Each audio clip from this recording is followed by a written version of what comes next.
Hey everybody, welcome to the Purpose People podcast. Today I've got Dan Jones. So welcome. You're all things financial. So, yes, I am. Thanks for having me. Yeah, so what's the name of your company? So Jigsaw Financial Planning. And as a company, what's your main activity? My main activity is helping people manage their money, give people confidence how to deal with their money. In the UK, we're not great with money. We don't talk about money. We're not taught it in schools. So I think people need help how to work with their money. And I think I help people, So with pensions, investments, ISAs, it sounds like basic stuff, but people are not very good with it. Yeah, I think, and there's also the attachment that if you're not very good with it, is actually asking, can I have help? Yes, and people need to, only 4% of the people in the UK seek financial help. Wow. Yeah. Is it that low? It's that low. So people, because we're not taught compared to other countries then? If that's 4% in the UK. I just crazy. Yeah. Well, but people even know we don't talk about money. It's British thing. We don't ask people about money. We don't talk about money. Don't ask their age. Don't ask age. And we don't teach it in schools, so it's not in your mind. We know everything about SOHCAHTOA and Pythagoras. Yeah. That's not real world help. Or is that going to help in the real world? But we're not talking about the basics, money management, debt control. Yeah. So how did it, obviously you're at school. Was that what you dreamed to be? I'm going to work in money management. What was the original journey? Well, no, I didn't know what I wanted to do. So I've had 3 or 4 businesses, small successful businesses along the way until COVID. Well, 2019, I thought I want to do something more academic where I have an interest. I got into invest in finance stuff during the dot-com boom, late 90s. Yep. So I made a bit of money there. But I sold it out to buy a car. I could have held on to buy a house, but I didn't because you're in your early 20s. And, I just... What was the car? A Ford Puma. Okay. Imported from Sweden. Because at the time, the EU, Britain, cars in the EU were much cheaper. So me and my friend saved 30%. So instead of 15 grand, it cost 10. Wow. Yeah, I know. I mean, it had really good. That was the time of the Steve McQueen advert, wasn't it? Yeah, right at the start. Yeah, the Pumas were quite cool. Yeah, they were cool cars. Yeah. Steve McQueen driving them. Yeah. Right. So you did that, and then obviously we all talk before the actual show starts, or we have a conversation, and a few rugby players as well. So you played rugby as well. Did you have climbs of wanting to become a rugby star at some point? Yeah. So I was all football until I went to secondary school, never played rugby. And then I got to start playing rugby and sport, basically, any sport. Okay. And I played like county level schools and it was all right. My parents bought this little handbook on training, fitness stuff, the Welsh Rugby Union. And so I actually trained for the first time, running on my own. And then when you go back the next season, I was like, wow, we're scoring a try every time I touch the ball. Yeah. So this training, this working hard, actually had a reward. And then I got to the point I used to train until I was sick. That was the level I was going to. Wow, okay. And once you do that, you become better and better and better. Like, the harder you work, the better you become. Mm-hmm. And then I played for Welsh schools. And then I played a bit professionally, but I wasn't quite big enough, fast enough, strong enough. Got a couple of injuries and my heart wasn't in it. And in rugby, if your heart's not in it, you're going to get hurt. Yeah. You're seriously hurt. Yeah, no. And people were getting bigger and bigger. And I was like going, So I got out. You got out? I got out and I went to Australia for a year. What did you do in Australia? Was it just holiday? Yeah, no, I did work. So I traveled around, I worked. So I used to travel for a couple of weeks and work for a couple of weeks. Yeah. Just fund yourself. And it was a really good time. This was early 20s, came back. I played professional, semi-pro rugby for a bit. Yeah. And that was great. And then I started to notice all these South Wales academies, the Newport Academy, Newport Gwent Dragons, Cardiff Blues Academy, all these players started coming through. You were young and they were massive. And I was like, this is not me. Yeah. So I got out. And because that's when I started my first business. I used to live in Cardiff, in the student area in Cardiff in the late 90s. Yeah. And there were all these like baguette shops started popping up, like these French baguettes. Yeah. Okay, wow, that's interesting. And they were lovely. And then I went to college in Treforest, University of South Wales. Yeah. And it's an old miners' town, so devoid of any services. So I opened a baguette shop there. Yeah. And I just sold baguettes. And did all right? Did all right, yeah. Did all right when the student population were there. Yeah. The problem is during the summer, 3 months in the summer, the students are not there. So what was the best baguette you did? My favourite was the chicken tikka special. Ooh, so chicken tikka, onion bhaji, mango chutney, and mint yogurt on top with lettuce, onions, and cucumber. Sounds yeah, sounds good. We need some of those. You brought some along. I know. If I'd have known. That's when I gave up my rugby career. So I did. Yeah. Okay. But so I did that for a couple of years, but it wasn't enough, and he was quiet in the summer. Yeah. So when I went to these traveling places, I went to Australia, I went to Canada, all around Europe. You go to these places, oh yeah, this is nice, this is nice. But it's like, you got all this in Wales. So I came back, Google, no tours around Wales. You couldn't do any tourist tours around Wales because nothing. So I bought a minibus and started to take Americans around Wales. We've got a friend that does that. Explore Wales. Does a few tours. Yeah, Explore Wales now. That was in probably 2005 to 2010. Yeah. But then I found I was away from home quite a lot because you're just taking people everywhere. Yeah. And the family, kids. What, in Wales or just across the country? Just to Wales. What's the hotspot? You go everywhere, I was like, how long have you got? 4 days, 10 days, 4 days. Okay, we can do South Wales or we can just do North Wales. We've got 10 days, we can do everything. Gower, Cardiff City Centre, Gower, Pembrokeshire, all around Pembrokeshire, Snowdonia. I'd take them back to West Wales, where I'm from, Lampeter. Everyone speaks Welsh. So I'd take them to the pub and everyone spoke Welsh and they were like, this is like another country. I've been to Cardigan. Yeah, well, I'm Lampeter, which is half an hour north. Oh, right, cool. Yeah, and just take them to a farmhouse, something similar to this. Yeah. And they couldn't believe, And there's a working farm, so sheep and cows would come through. Yeah. All that. But then I started to be away from home quite a bit. And my dad is from Blaenau Ffestiniog, which is the slate town in North Wales. You say that so well. Blaenau Ffestiniog. Have you been there? No. It's just no. grey. It's just slate, grey everywhere. Wow. So a couple of my wife's friends wanted these placemats. Yeah. So I go, there you are, there's some placemats. How much do you want? I was like, 20 quid. She's like, 20 quid? In John Lewis, these are 80 quid. Wow. I was like, it's waste. It's free. The slate is waste. Yeah, it's just the labour cost. Anyway, so like, there's a business here. So this is when, the baguette shop had gone. The tours I'm thinking of getting out because, and then Christmas market, Cardiff Christmas market, are like, I can sell some of these. So I just got a basic stall, with a couple of placemats, a couple of wine racks, and I sold out the first day. Wow. And they're like on the phone to North Wales and, right, we need all this. Can you get it here by 2 or 3 days? And they're like, well, how much do you want? I was like, thousands. Yeah, fine. And they were on it. So the young guy, the son, just taken over from the dad. And he's like, yeah. So they worked all hours to get everything to me. And at that first Christmas market, and it was all cash at the time. And you're like, oh my God. Gosh, this is... Where's the Christmas market in Cardiff? Yeah. And then so I started Christmas markets on a website. So I was doing Cardiff, Bath, Swansea, and Winchester Christmas markets. Oh, wow. And online. But I did that for about 10 years. But towards the end, you just work 14-hour days for 6 weeks in the run-up to Christmas and on a Sunday. And as soon as you finish the day, you'd be on the stall 9 till 6. Then you go home, have supper. And then I was in the shed then doing all the internet orders. Wow. And I had people all over the place. I was like, I'm done with this. Everyone else is going out drinking.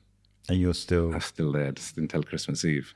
So then, so very entrepreneurial in your background, spot the opportunity, and take hold of it and make it run. What lessons were you learning along that journey? You just got to go for it. Just do it. One of my mottos is don't talk about it, do it. Yeah. Especially you had friends, your friends saying, you do this, do that. I'm like, well, you do it.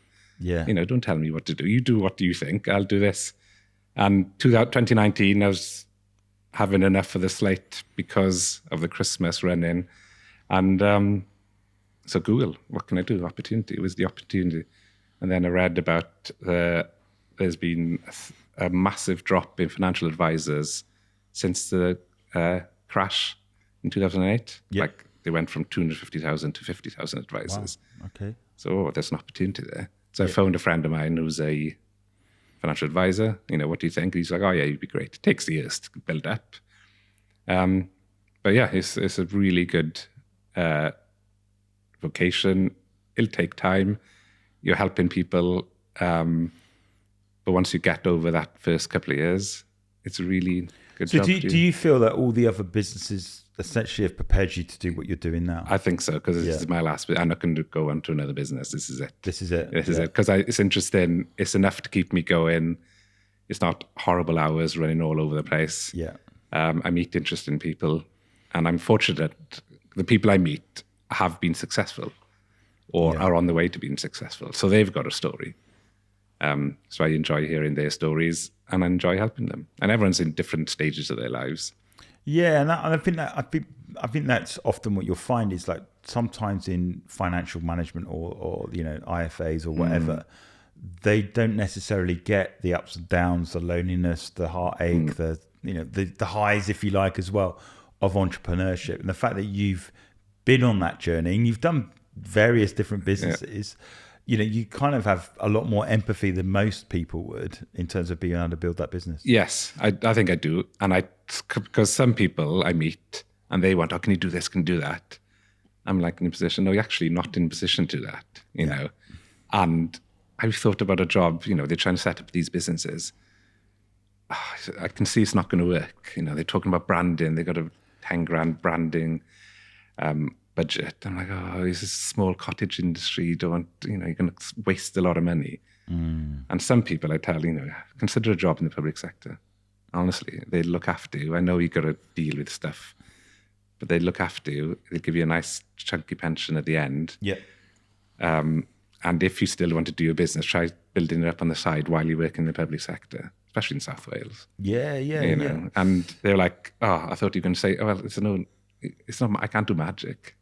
You got to have money coming in from somewhere. Yeah. And by setting up this business, you're thinking of. Well, I've been reading a lot of stats since COVID, and one of the things that seems to become more common is that aspect of the side hustle. Before it was like side hustle, whatever. And I think certainly when I was younger, as a kid, I got to the point where my dad was like, well, if you want money, go and earn it. And I was like, okay, that's fine. And took the bucket out there with a sponge and knocked on a few doors and started the journey. Yeah. But not everybody's had that, not everybody's done that. And I think one of the things I find with small business is that you may start a business, but they all hate selling. Yeah. They want to do the doing, which is what they're good at, but the sales conversation is obviously the challenge. And I think for me, that's why I'm a big fan of networking, which is where me and you met. Is that it almost forces you to have those conversations. And I think, if you want to grow any business, it's about talking to strangers. Yeah, and you say it's all passive income these days. Yeah. And it's only recent, a couple of years ago, someone told me... I don't fully subscribe to passive income, actually. Because even property, you still got to fix it up. You got to work, but you got to work at it somehow. Maybe it's all up front. But it's only a couple of years ago, someone said passive income. It's like, what is passive income? Yeah. And when you hear, you need lots of little sources of income coming in. It's like, that's actually the dream. That's how we should be. Yeah. So usually it's pensions, a rental property, bit of cash, a state pension, all that. But now is doing stuff on the internet. Yeah. But that's for the younger generation. For us, it's probably... It's a funny one because what I see is lots of young people on the internet selling coaching services. And what they're doing is they're selling the dream without the experience. Yeah. And then you've got on the other side, you've got the person with all the experience, the knowledge and ability, but don't know how the internet works. Yeah. And I think there is opportunity for both sides, but I see a lot of internet businesses are only trading off the premise that you pay me £10,000 and I'll scale your business to $1 million. But what you don't realize is they're doing that to 15 of people. And so that's how they're earning the money. It's not that they're earning money in another sector and then they're doing that as a side hustle. It's no, they're just telling people the same story and they're giving them money and that's how they get into $1 million. And I think the honest thing to do is to say, I've made a business doing this. Now let me show you how, and then I'll charge you for it. The business. This is a business. This is the coaching business. I've got no experience over here, but I can show you how to promote yourself online. You know, because I can't do stuff like that. I basically don't do any social media. The company told me, you need a digital footprint. You need something. So I did start to do LinkedIn. Yeah, and it does work, and actually it's fine. Yeah, but I'm thinking I'm one of those generation that just. I'm not into social media. People posting stuff all the time. I haven't got time to do that. Yeah, I think for me, it's understanding that if you want to do social media, the pressure we put ourselves on. I've got to do 3 posts a day, 4 posts a day, and then it's almost like this. It's almost the paralysis of analysis, because we look at it and we go, oh, it's just too much. I haven't got time to do that. I post generally. I generally post once a day. Do you do that personally? Do you do it? Yeah. So I've got stuff that goes out, but normally I post something once a day. Now, that said, LinkedIn would say that's all you need to do. Because I've seen, if I post 3 times a day on LinkedIn, the third post, the reach is terrible. Okay. So actually, just posting one day is enough. But if you post one day, I get people coming up to me going, Daryl, you're everywhere. And I'm like, I'm not everywhere. I'm just consistent. Yeah. And I think probably the most liberating thing I've told people that, to have a presence, just post once a day. Yeah. And the most liberating thing is document, not create. So what do I mean by that? Well, if you're, I don't know, let's say you're look at someone's figures and they may be in farming, then you might take a picture of a field and then just post that and say, "Oh, work with it." It's easy to do, right?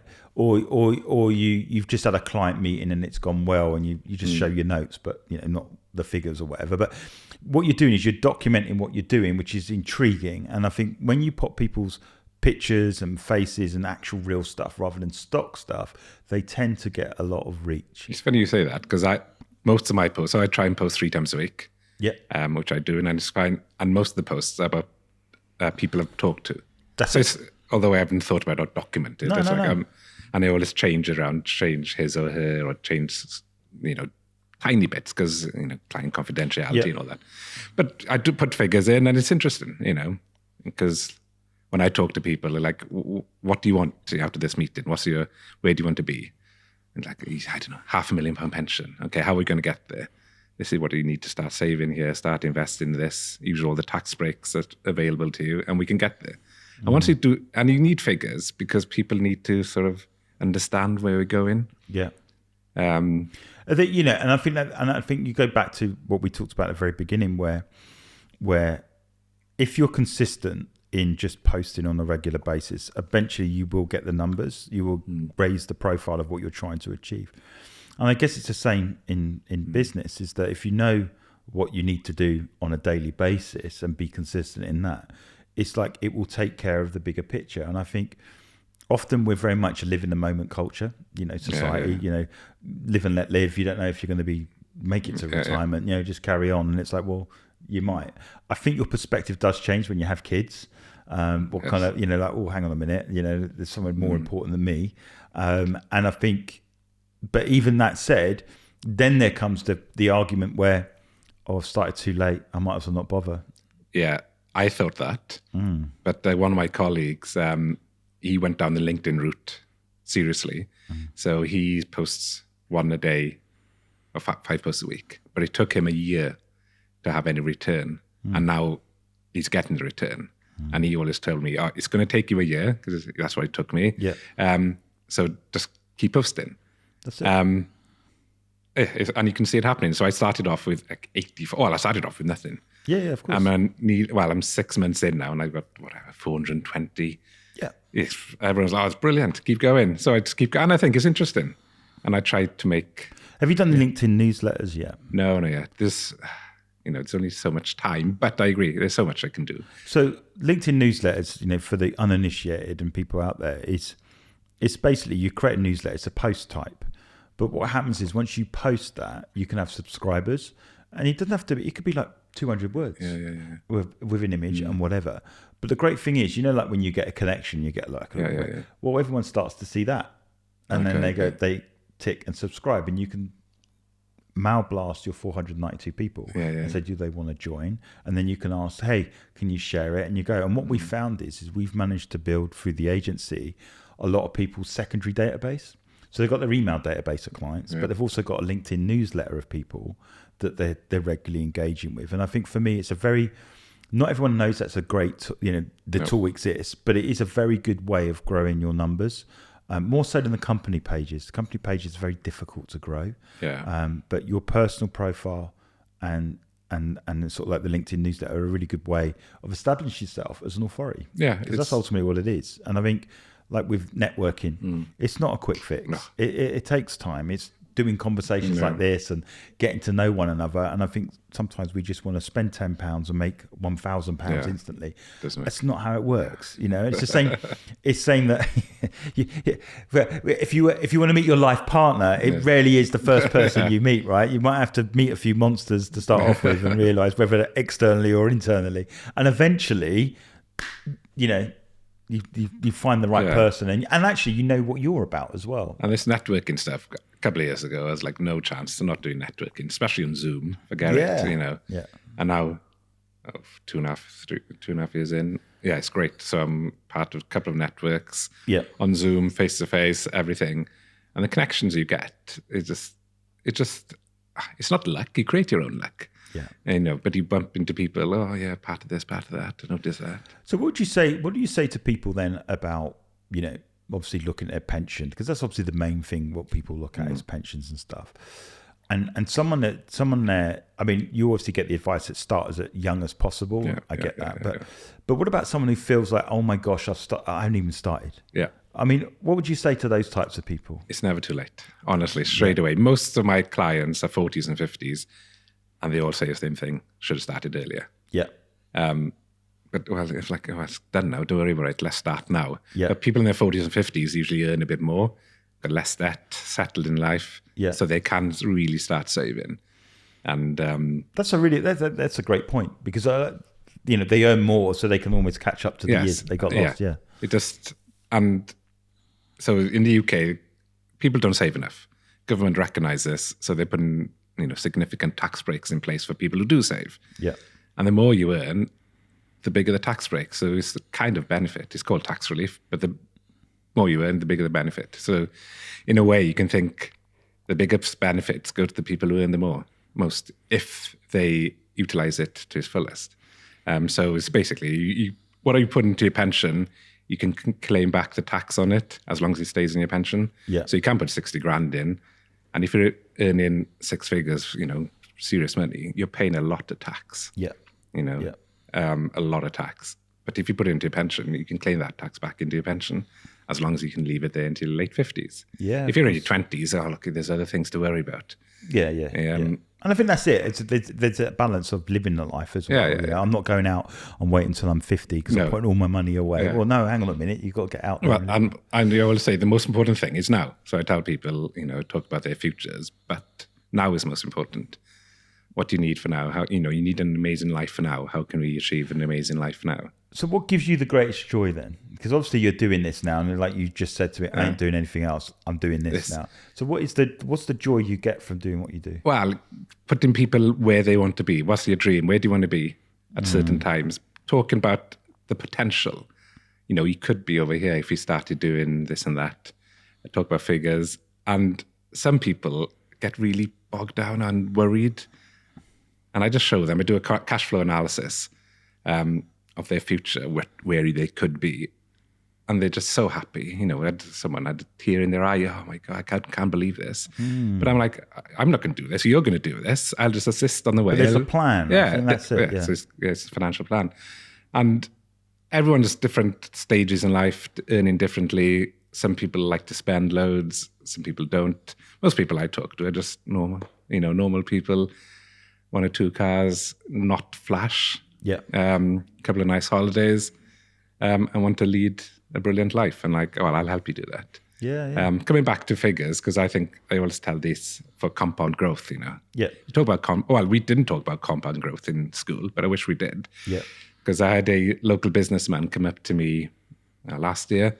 His son had just turned 18 and started a job. Great. And the businessman said, what can I show my son to get him in the habit of saving, investing? I was like, can he afford £80 a week? And the dad's like, no. Can he afford 40? Yes. Can you top him up with 40 so matches 40? Yeah, that's fine. So if the son, age 18, saves £80 a week or £40 a week from him, £40 from his dad for 40 years until he's 58. If he saves that as cash, it's 160 grand. If you invest that with 5% return, claiming back the tax relief, at 5% return, it's 675 grand. Wow. At 8% return, which is like an equity portfolio, possibly, it's 1.4 million. So you can go for 160. So anything between 160 grand and 1.4 million. Where do you want to be? if you do nothing, I call it do nothing, you can be down here. Yeah. If you do something and invest this, there's potential you could be up here. You might not even get there, but even if you get halfway there, you're laughing. And it's £40 a week, just get in your head. It's a habit. And I always say, I wish someone had told me this when I was earning money through rugby. I bought a car. Oh, that's great. And I think that's it. I think that, I talk about, obviously the podcast is called Purpose People Podcast. And one of the things I talk about is children being spoken to about what they want to do in life and majoring on strengths rather than weaknesses. Because often what happens is we have a few strengths that naturally come to the top, and then we major on the weaknesses and say we want to create an all-rounded individual, but what you end up with is average, and then those strengths are not really strengths anymore because they've not been worked on. So I think we need to ask those questions, and it's the same with finances. Is that some people are great with writing, some people are great with numbers, but not everyone's got a basic understanding. And for instance, I was taught probably by my dad, but if you want it, you've got to go and get it. Kind of what you said in the beginning. So it was like, I know often the solution to my problems is just go out there. I always say this statement: sales solves. Okay. So you make more sales, it often solves the problem that you have.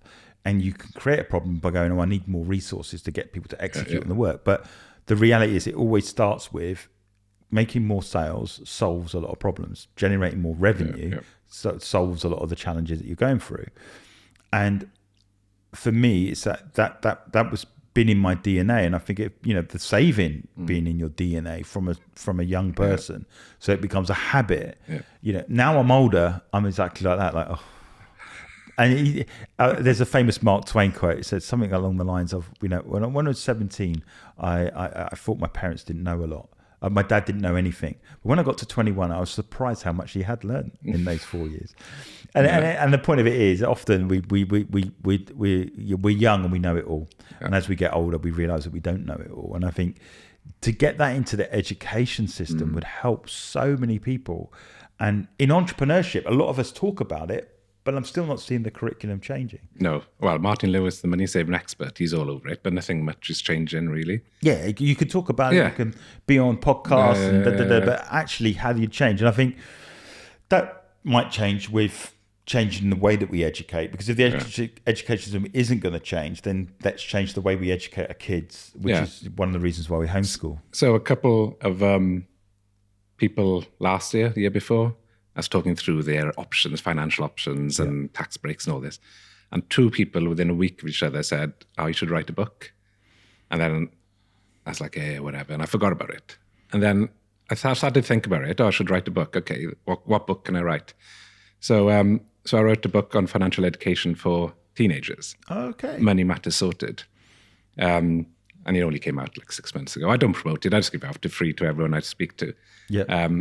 But I've had a really positive response from teenagers. Great. Yeah. And I'm like, actually, as long as you start to think, you're not going to be positioned to invest yet, but when you are, but the book is a lot about credit, debt, work, networking. I wish someone told me when I was 16, networking is really important.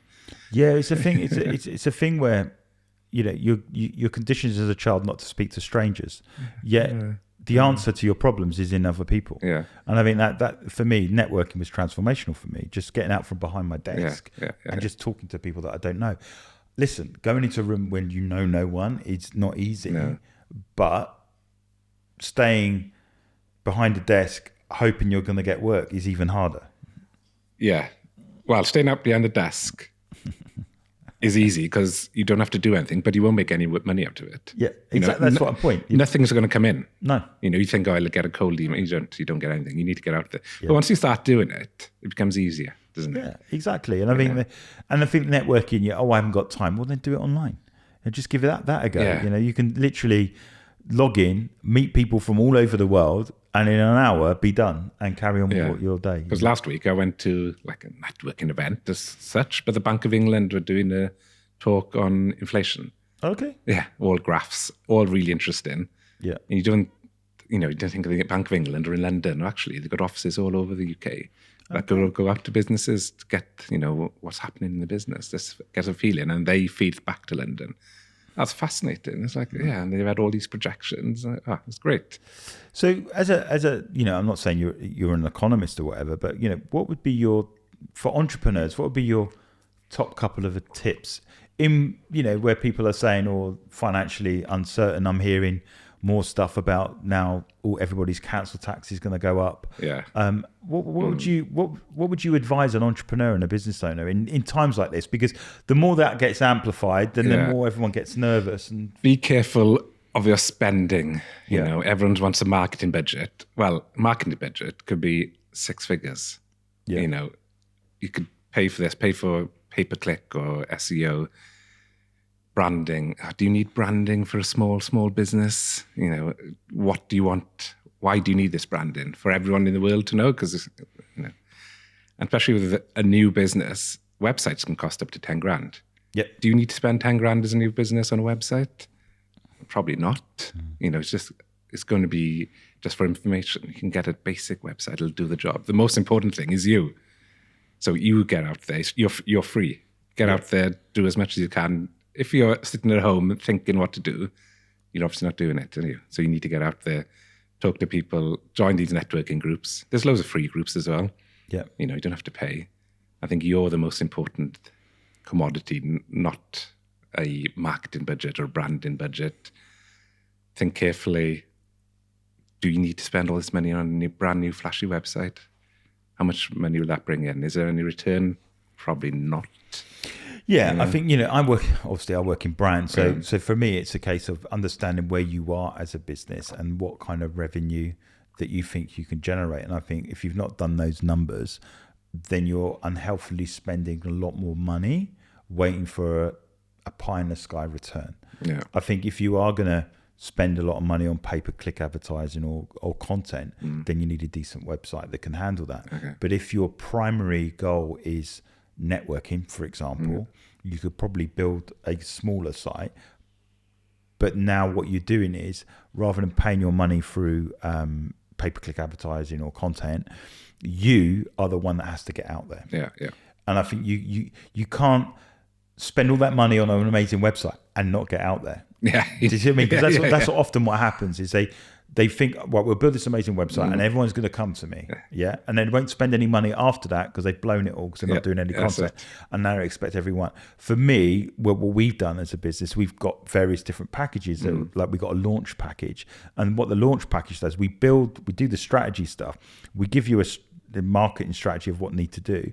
And then we say, no, you don't need our top package. No. You need our entry level package. Yeah. And what you do need to do is take your spend that you would have spent on the big website and go and join 2 networks with it. That's brilliant. So we're trying to help them manage their money. Like we're almost their financial director and say that because we've seen it. And one of the sad things I saw is that when I first started doing business in Wales, whether there was an agency or multiple agencies where people were spending 5 to 10 grand on the website, but actually when they found out that the website was a 60 quid template, I know. And I was like, oh my gosh. And we go, oh, can you change this? And we get the logins and we look around and go, and we'd have to break the bad news and say, look, this is a really bad template that someone pays $69 for. They chucked a couple of stock images in and some text. And but we thought this was all built from scratch. No, it wasn't. And then we've had to help them undo it in the smartest, kindest way. So what I would say, which I think you touched on before, is that a good guide is around about like 10% of your income spend on marketing, but all your marketing, not just web, all your marketing. And so then it's like, well, if I'm going to earn 100,000 a year, I've got a 10 grand budget. Yeah. Don't spend 10 grand on the website. No. Spend maybe 5-6 grand on it, and then use the other 4 grand invested in other activities. So that's a smart way to do it. If you think year one's only going to be 50 grand, then maybe you cut your cloth accordingly and maybe go with a Wix website to start off with, or a Squarespace site to start off with. But you're going to have to network because those are almost invisible online. So it's like, okay, fine. So the way we work is we do a workshop and then we figure out where they are and what their appetite is like, and if they're extrovert or an introvert, and there's that sort of stuff, and then go, look, this is what's going to work for you. And I'm not in that like some company that's just starting out and loading with a 30 grand budget and selling the world. It's like you're already under pressure. You're chasing your tail then. Yeah. And what you just described there is perfect. This is, let's say, a 10 grand budget, right? A couple of grand on a website, a couple of grand networking, a couple of grand somewhere else. That's it. That's perfect. But you now you've got going on 100 grand to make it work. Yeah. But it's on you. You Yeah. know? Don't expect the website to be work miracles. Exactly. It's just, And I think that's it. And so when you're starting out, really it's about building your authority. And I think for me, that's a story that you can tell on LinkedIn. Build your authority. You can go on loads of podcasts to build your authority. And all that's free. All that's free. That's what I'm saying, right? And then you could write a book. That's free. That's your time. Yeah. So already it's like, well, those are the free things. Are you going to do that? Oh, I didn't know those things were available to me. And it's just thinking smarter. And it's saying that when I do go to a website, well, at least now I can understand what you're about. Yeah. But I think sometimes we spend 10 grand on the website. And some degree, we're doing that because we're trying to hide. I think so. It's the easy option, isn't it? Yeah. And then if it goes wrong, it's the website. Oh, the website. I didn't have any return. I was told. Yeah, exactly. No. I've just got a meeting someone on Wednesday who's done exactly that. Yeah. I was like, you should have told me sooner. But they wouldn't have believed me. It's quite difficult. It is. I think, and the other good thing about being part of a network, like say Introbiz, is that you are around other people that have made those mistakes, and you can trade notes and say, well, no, hang on, don't do it that way, do it this way, do it. Think about this, think about that before you commit. Make sure you've got these things in place. If you're going to do your whole thing through email marketing, let's say you're going to email all these people, what have you got on your website to collect email addresses, like a lead magnet or a bit of value? And so for me, it's like, if you are going to network, you're going to have to spend time. You have to factor that into your week. 5 days a week, you're not going to be doing everything. Well, at least one day a week, you really need to be out there and having your meetings and stuff. It's like, because I'm a financial advisor, if I gave this business coaching, they wouldn't believe me. I'm like, well, I could be a business coach. I've run businesses. Yeah, of course. Use me because I'm free. And that might be another service, right? Well, yeah, and you don't need to pay thousands for an online business coach. Yeah, just use me. And it's just a second opinion. Yeah. So I meet some people who are not in a position to invest, which is fine. But I tell them, you could do this, you could do that, and it's just good to have a second opinion from a trusted source. Yeah. That has no connection to them, no personal connection. So I can tell them straight, this is not going to work. Yeah. Have you thought about this? And they're like, oh yeah, that's brilliant. We didn't think about that. Exactly. And I think the thing is that, like I was speaking to someone earlier on and they were saying that they got this company and they would just want to reinvest loads of money into a particular charity. And he said, also, how much should they spend? They're basically giving me a black check. I said, well, then if you're going to do that, build your marketing assets, but tell them you're building assets that means that they're to generate revenue. You're not just doing it as a handout, because if they stop paying them, you've got nothing. Yeah. So say to them, look, I'm going to do this, but everything I build has to generate revenue. That gives them more confidence. So they're thinking like a business, not just a living from grant to grant check. And I think that's a smart way of doing things. And I think having people like that in your life that could advise and help and do that is great. And I think that what you're talking about in terms of financial advice, financial is the thing that you do, but you've got all this experience of entrepreneurship that you can bring that you're not going to get with every IFA or whatever. And I'm like, what happens if the business goes wrong? I won't go wrong. You don't know that. Yeah. So one way to diversify your risks is to put money into a pension. It's in your own name. Something happens to the business, the pension's there. So you get a corporation tax break. Yeah. So you don't pay corporation tax on the contribution into a pension. So you're saving 20% on that. Yeah. Ooh. And they've got to think about it. And then they'll think about it for 6 months to a year. Yeah. Honestly. And people are only ready when they're ready. You can tell them all these things. They're just great. And then they'll think about it. And then they'll come back to you. No, I agree. I I think that's probably where, like in my life, it's very, very much like all in on growing the businesses and investing in the business and that sort of stuff. And I guess I'm getting to the age now and going, okay, what's the runway look like? Yeah. And then I'm seeing stuff open up in other countries and stuff like that. And I'm going, okay, there's opportunity now to do different things with that money, for example. Yeah. So for me, I think you need someone financial in your life, 100%. Someone like yourself. Yeah. And what I love about what you've been talking about here is you've sat on both sides. Yeah. And then so you got that brain. You know what it's like. Yeah. You know how hard it is at times, and you know how good it can be. Yeah. But when it's how good it can be, it's like, well, then let's as the harvest is there, let's put some away yeah. in a storehouse for a time. So lastly, you talked about like just talking about the future and stuff, and we talked about education. And for me, what's it, like to a young person, what would be your advice? Or tell your younger self, what would you say to your younger self if now you got don't blow it. Don't blow it on booze and cars. But, I got kids aged 10 and 12. They read the book, which is great. Can they get it online? Is it? No, it's on Amazon. Oh, okay, cool. Yeah, it's how I'm not promoting it enough, but it's on Amazon. Yeah. But I just give it out to everyone. But they're not quite old enough yet. It's for age 14 to 18. Okay. Just use common sense, live an amazing life, and just get in the habit of putting a little bit of money away. A little bit every week. £5-10. So if I say someone 16, 18-year-old got a job as a waitress or behind the bar, put all your tips, invest your tips. If you get 20 quid tips a week or a month, put it into a portfolio. Yeah, that's great. Through college, any tips you get, invest it. By the time you're 30, 40, you could have 5 figures in there, 6 figures, Yeah. And it's there in the background, working away, growing, hopefully, averaging 5, 6, 7% a year.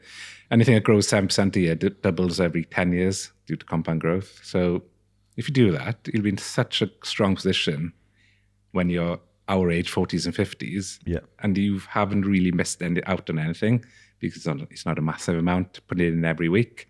But get in the habit. Investing is a habit. It's funny, isn't it? Like even we talked about marketing's a habit. It's almost like the finances are a habit. Basically, I think the thing you can't get away with in business is about discipline and creating habits. And if you can do those things, then you're halfway there. I'm not saying you're fully there. No. You're halfway there, but you need the habit of reinvention as well, and reading and studying as well. Yeah. And I do that, but habits are quite key. To getting the habit of saving, investing. You also need to keep an eye on your debt, crappy debt, like credit card debt. Yeah. That needs to be under control. Yeah. Mortgage debt is fine. We need everyone, 90% of the population need a mortgage, and that's a debt, but it's under asset. Control. Yeah, it's under control. Yeah. Although the Bank of England, a couple of weeks ago, last week when I met them, put an interesting stat out. It's only a third of the country have a mortgage. A third is renting, a third is bought, and a third have a mortgage. Wow. Yeah. That's interesting. Yeah, it is, because you think everyone has a mortgage. Yeah. Well, people get older, right? Yeah, so they pay them off. And younger people rent. Yeah. So great. But that mortgage is a good debt.